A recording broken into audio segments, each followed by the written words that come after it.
We are here today to talk about well-being, and we want to start out by talking about your personal well-being. So I want you to just think as you came here today and as you think about the past 24 hours about the state of your own well-being.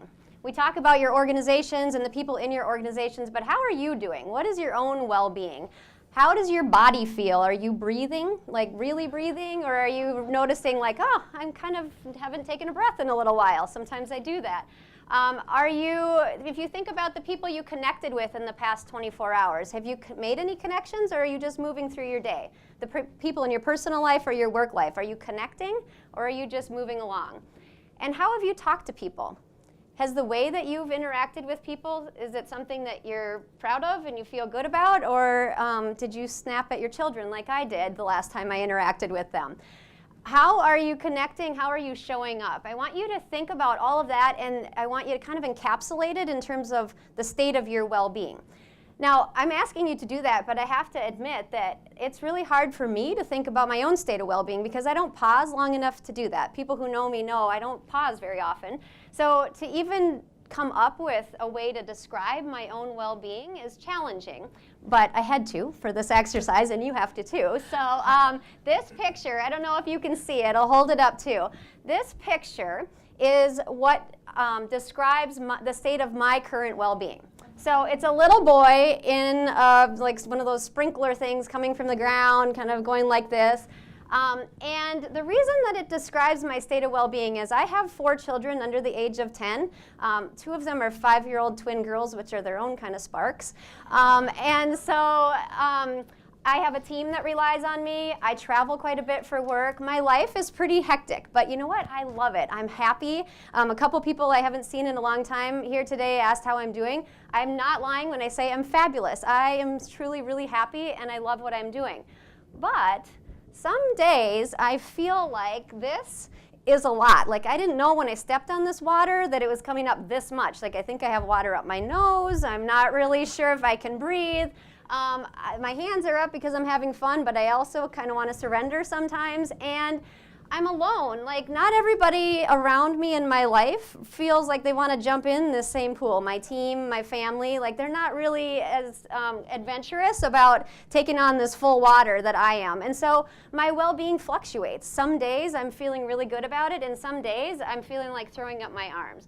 So I think that we all have to recognize where we are and where the people in our organizations are. So I want you to now look on the center of your table, and I'm going to give you 2 minutes to find a card that represents your well-being, and then I want you to turn to a person next to you and talk about the state of your well-being for 5 minutes, and then we're going to come back together and see if there are any themes around the well-being of the people in this room. All right, so take a couple minutes, find a card that represents your state of your well-being, and then we'll get back together.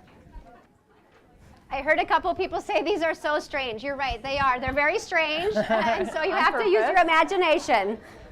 How many of your conversations were really positive, everyone's got it all going on, and the well-being is fabulous? A couple people raise their hand that their well-being is good. Let's hear from some of you who say maybe your well-being isn't quite as good. What's going on? What are the kinds of things that we're dealing with in terms of well-being? Anyone willing to share? I'm at a point in my life where there's some good opportunities and challenges and things that I need to think about,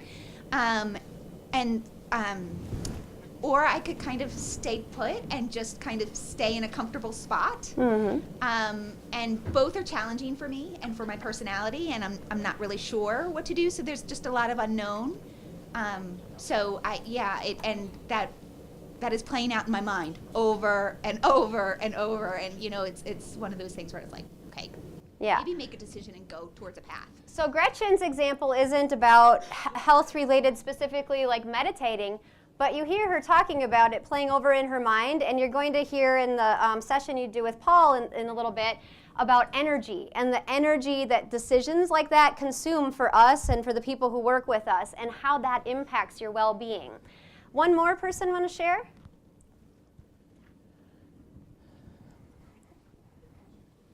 Yes, Kara.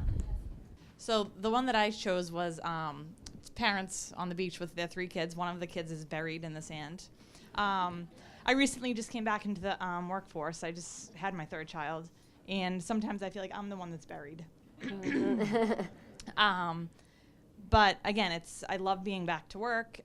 It is challenging at times, you know, trying to juggle everything. But I sometimes think that what you were just speaking about, you know, am I okay with where I am right now, or do I constantly want more? So kind of finding that balance. Yeah. And we do, many of you know, we do coaching for working parents and new parents, and we hear that all the time, that I love working. I was just talking with a working mom yesterday who said, I love working, and I only spend about 2 hours a day with my kids, and sometimes that impacts my well-being because I feel guilty about it. Like, it's not always sitting okay with me, right? And so trying to balance that in my mind around, am I okay with that or am I not, has an impact on my well-being as well. So I'm sure that as you all picked your card, and if we went around the room, you'd all have different amazing stories about your card and why you picked it. I remember when we did this at KPMG, Ellen, one of the participants picked a picture of a little boy laying flat on his back, and she's like, I just feel that way. Like, it's, you know, these cards can kind of speak to how you're feeling in the moment. But many of these cards represent the employees in our organizations as well, and what we call kind of the sad reality of today's workforce. And we don't want to sound over dramatic or paint a picture that depresses anyone today, but there are some things to be concerned about when we think about the sad reality of today's workforce and of the employees that are showing up in our organizations. We talk to people all the time that are impacted by the stress that your organizations are causing them and that organizations around the country are causing them. We coach people who have alopecia, stress-induced alopecia, which means that they are losing their hair from the stress from their jobs. We've been able to help them turn that around through coaching and deal with the stress so they stop losing their hair. And you know, you think like, well, am I really causing people to lose their hair? Yes, you really are causing people to lose their hair, right? We're doing that to people. We're causing people to have panic attacks. We have stories about people who at the end of a week are at the top of a parking garage ready to jump off and have to have intervention from their colleagues not to do that. And these are not made-up stories. These are actually true stories of people that we talk to in organizations that are having a hard time dealing with the stress and their own well-being. When we look at some of the suicide rates, it's really alarming. From the age group of 45 to 64, suicide rates for women in the past 15 years have increased 63%. Isn't that amazing? And 45% for men. And most of those are because of work, money, and finance, or work, finance, and legal reasons that people are committing suicide because of those. So we have a situation that as professionals in this room, we're all responsible for helping do something about. I know you're like, wait a minute, I thought we were having fun today, and now you're telling me I'm responsible for people's hair falling out and for suicide rates. But we're going to talk today about what we can all be doing collectively to be addressing these issues and the reality of the world that we've created today that we live in.